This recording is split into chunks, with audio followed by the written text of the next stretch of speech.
Hello, I'm Shane Patrick Connolly, chairman of the Santa Clara County Republican Party, the Republican Party of the Silicon Valley. I'm honored to have been invited by the organizers of the World Forum 4.0 conference to present you with a political insider's view from the Silicon Valley.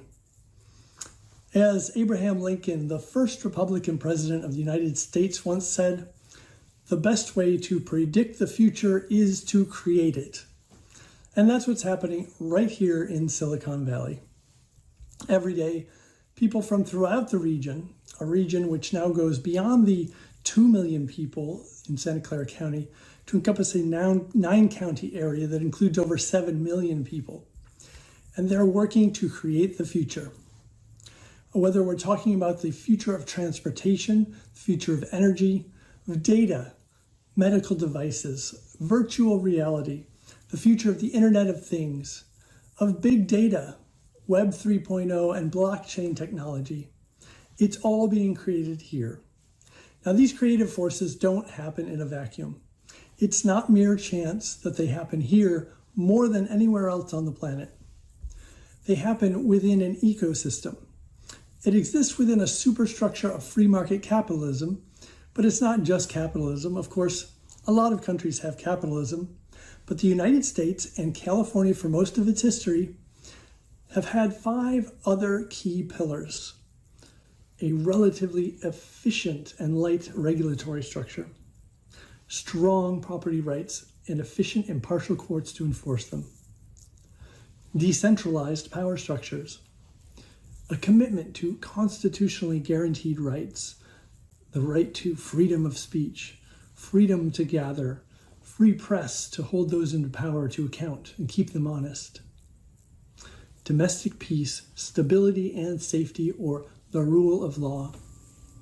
Now, the Silicon Valley also has its unique challenges, maybe not unique to some of you in big cities throughout the world, but we have incredibly high housing costs, high utility costs, we have energy reliability challenges, and a generally high cost of living.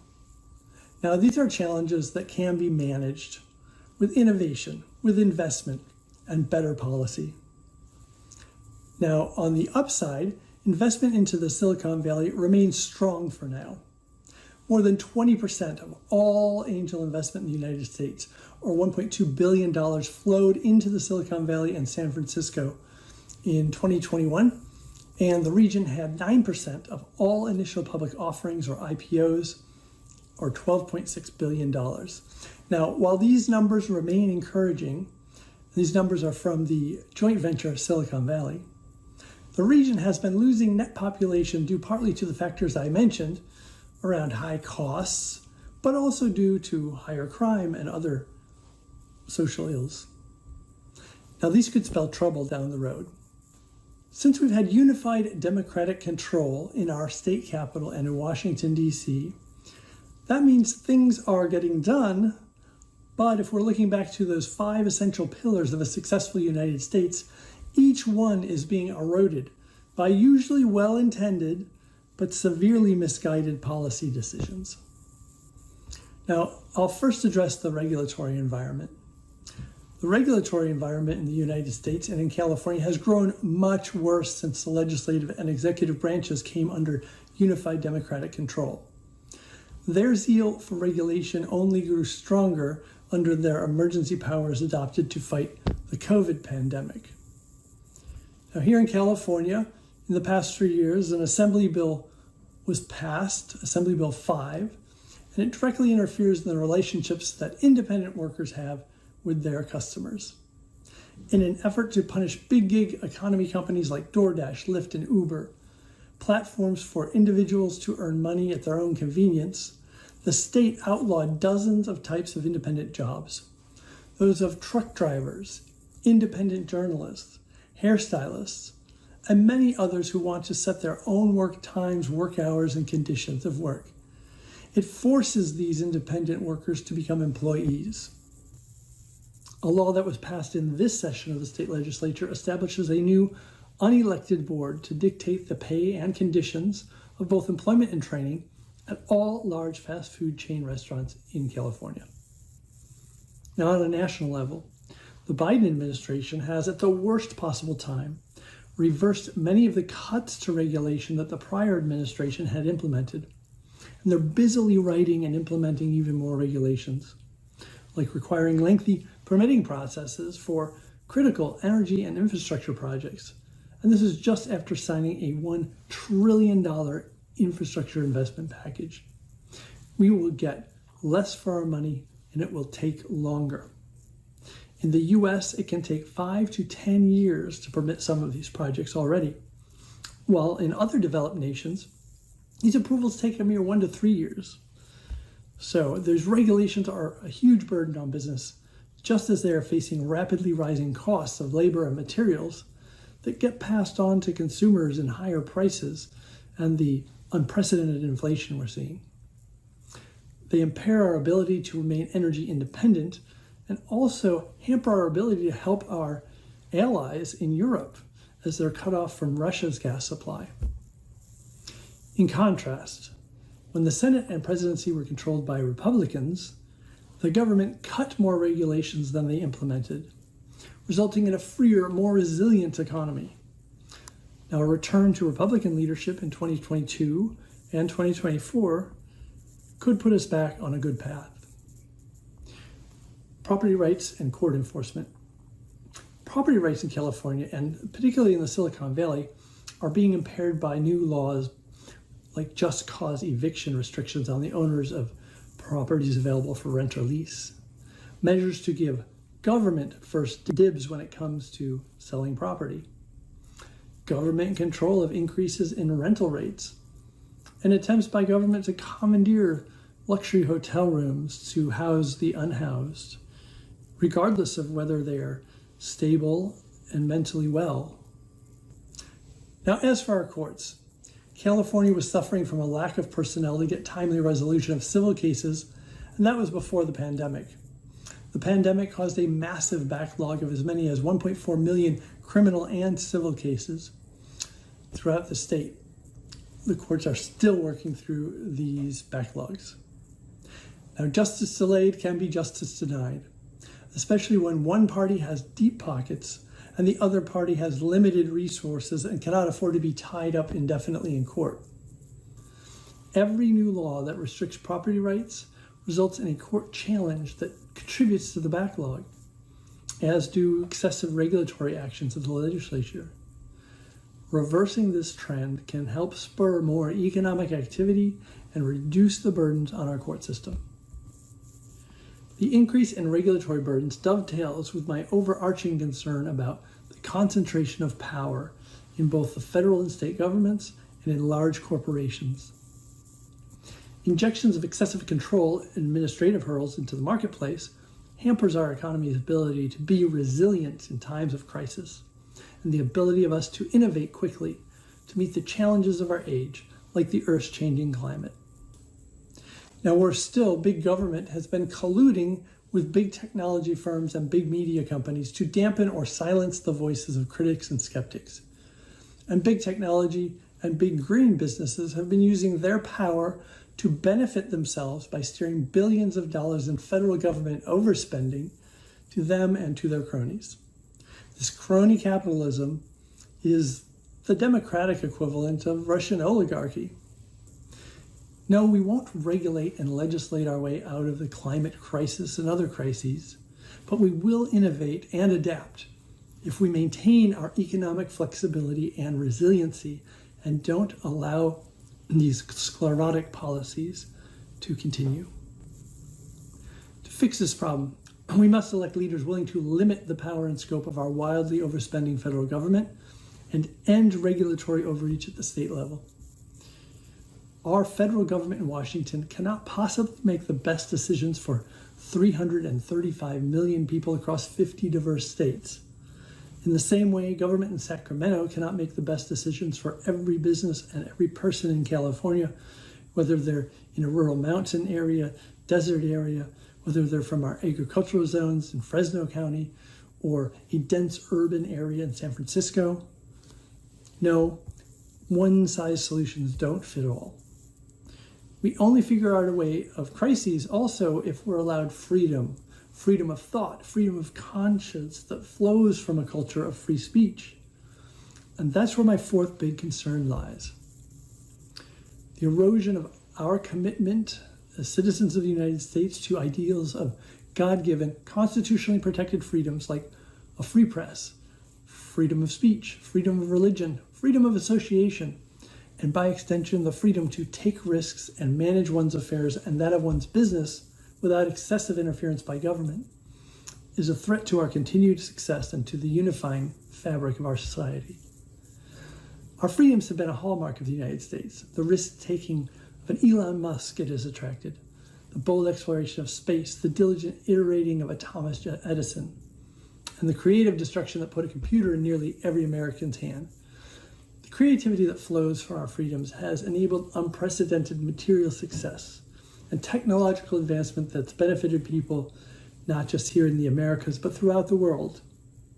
An erosion of our commitment to freedom, when combined with the dangers of the concentration of power, threatens the very foundations of Silicon Valley's success. Nowhere is this more evident than in the realm of the virtual public square. The social media space is controlled by a small handful of players, mostly based in and around the Silicon Valley. Now, as a Republican in the Silicon Valley, I can tell you that the views of the San Francisco Bay Area Democratic activists do not reflect the views of most of the country. Certainly not Republicans, but also not even most Democrats in many other parts of the country. Once activist employees gained a strong foothold in those few large social media companies, and with most major network news, television, and newspapers of record being in control of people who sympathize with the leftmost reaches of the coastal Democratic Party, they then exert their control to silence legitimate discussion of issues that have not been settled. Issues like the origins of the SARS-CoV-19 virus, the effectiveness of having small children wear masks at schools, or stories that would threaten the political power of their allies. Something we saw with the story about the laptop belonging to a certain son of a certain now American president. These laptop files contained evidence of crimes and influence peddling. Now, while these private sector companies have the freedom to limit their free speech, we now know that they've also colluded with federal government agencies to do so. And that is the subject of court battles, which could ultimately be taken up by the Supreme Court. Now, regardless of the outcome of those First Amendment cases, I'm optimistic that we can overcome the threats to freedom posed by public and private concentrations of power. First, other companies are making a competitive inroad into those monopolies. Companies like Hon'ble that just went public, Truth Social, Getter, and others. But the thing that holds the most promise of overcoming the concentration of power and the fact it's being used to silence discussion is innovation, Web 3 or Web 3.0, the blockchain. In a way, it's a return to the democratized, decentralized networks of the early days of the internet, before a few key players were able to monetize access to others on the web, and we gave up our rights to our data in exchange for convenience, efficiency, and simplicity. Now, the blockchain has the potential to allow us to develop ways to recognize our inherent property right in our personal data and put that to work in a way that not only weakens the monopoly of control exerted by a few large players on the technology scene and the monetary benefits that have accrued to those involved in these big players, or those lucky enough to be invested or have been acquired by the players at a good price. But if we value this property right and spread the dividends of the computer revolution to a broader audience, this helps make our society more fair and more agreeable. It may not be a new idea, but the technology is catching up to provide us with new ways to make this concept a reality and apply it to the way we get news. Final danger is the biggest of all, when taken together with real and perceived concentrations of wealth, power, and the limitations on traditional freedoms. That's our increasing political polarization and willingness to resort to political violence. I'll spend the most time on this topic because of its importance. Although underreported in the legacy news media, in the US, a teen boy was recently struck and killed by a vehicle driven by an adult man over 40 years of age, who, as an excuse, said he perceived the teen as a Republican extremist, which this young man was not. This happened shortly after President Biden made an official speech that demonized almost half the voters in the US as a so-called threat to democracy. Now, we've had other instances of political violence where the far-right activist ran down and killed a young woman with his vehicle in the midst of clashes between far-right protesters and counter-demonstrators in Charlottesville, Virginia. Of course, many of you saw the horrible images of so-called anti-fascist rioters in places like Portland or Seattle, where they took over whole sections of the city and burned buildings. We saw the riots, looting, arson, and deaths that happened in parallel to Black Lives Matter protests. And we saw the shocking images of the January 6th riot attempting to stop certification of a presidential election at the US Capitol.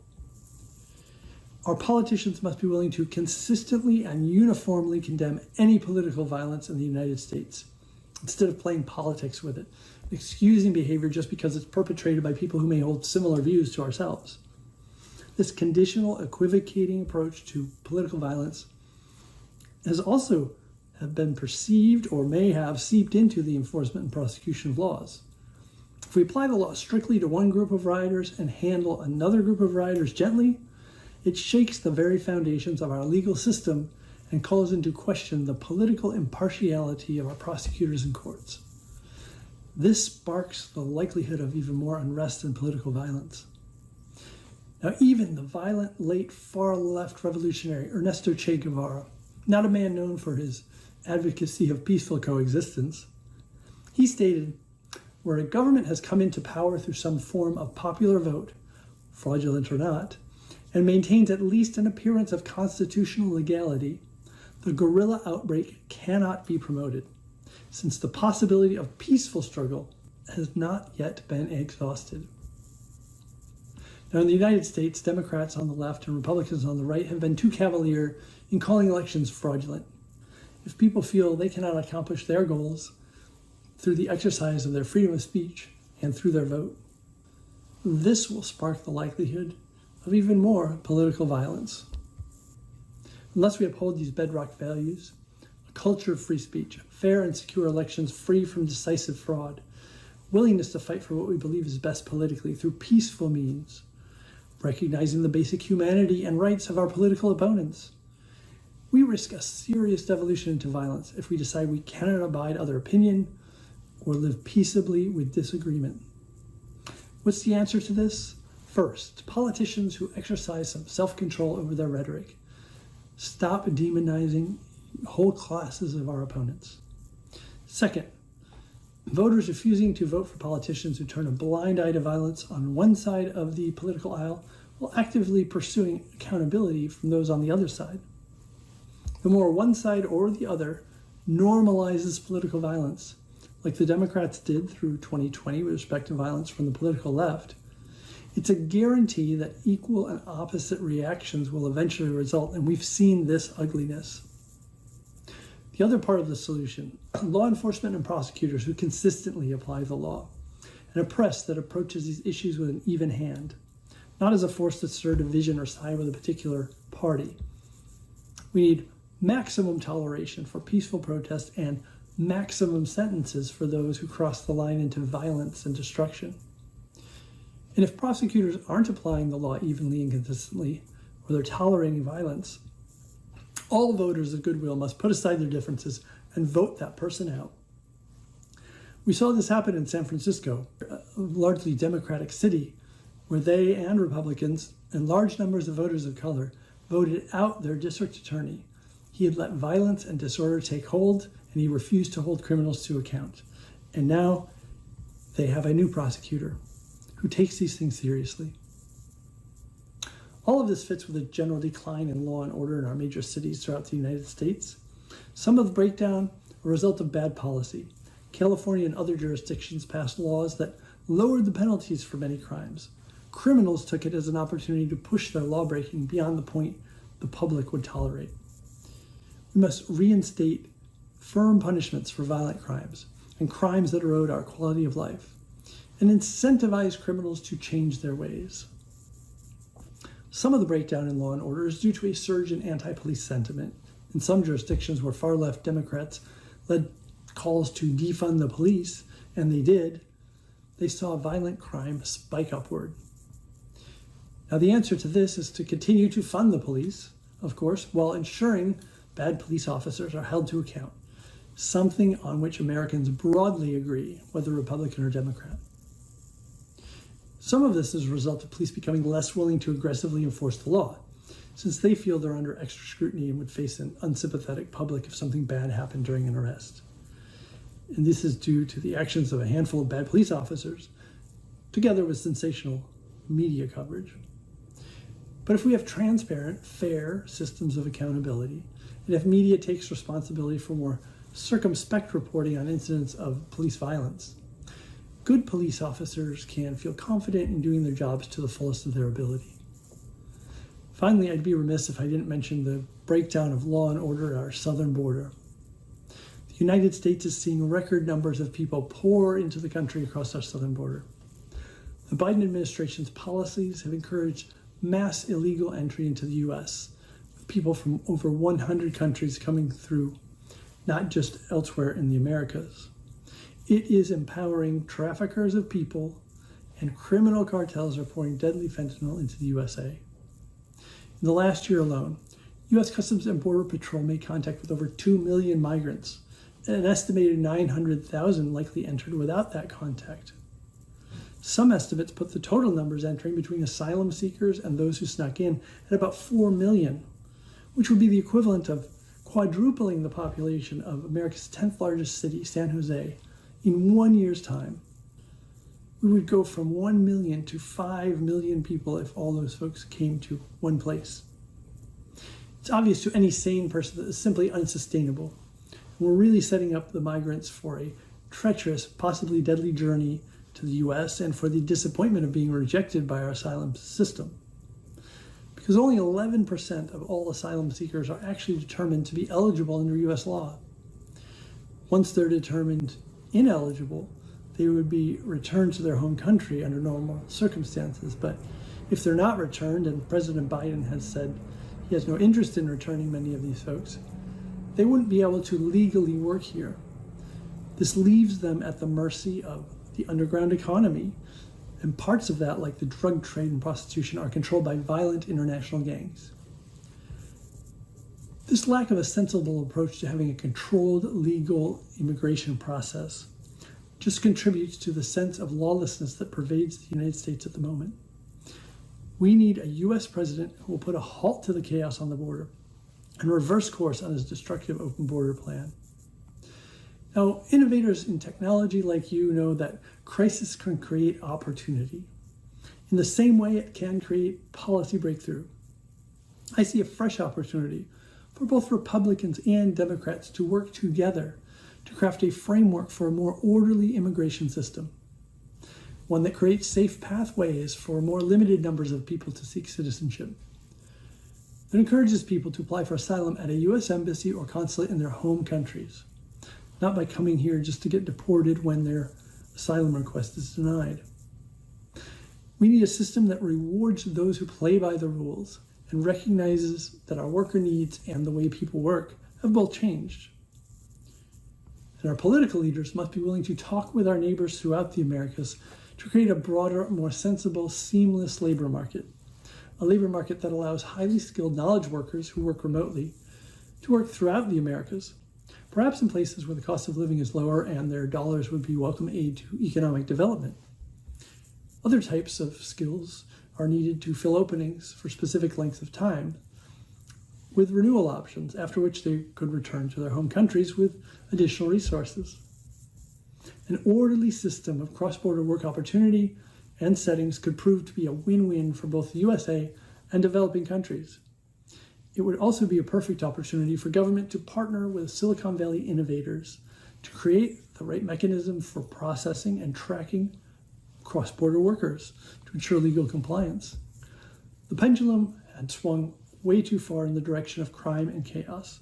I'm confident it's now beginning to swing back toward the center and this creates these opportunities for new policy breakthroughs. In conclusion, as the old saying goes, it's always darkest before the dawn.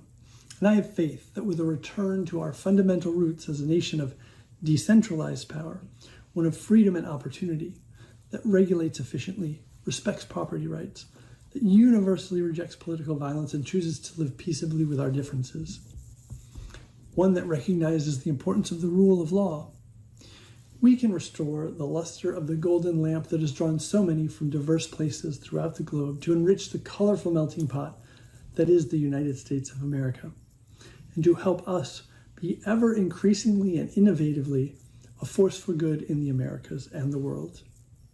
Thank you for listening.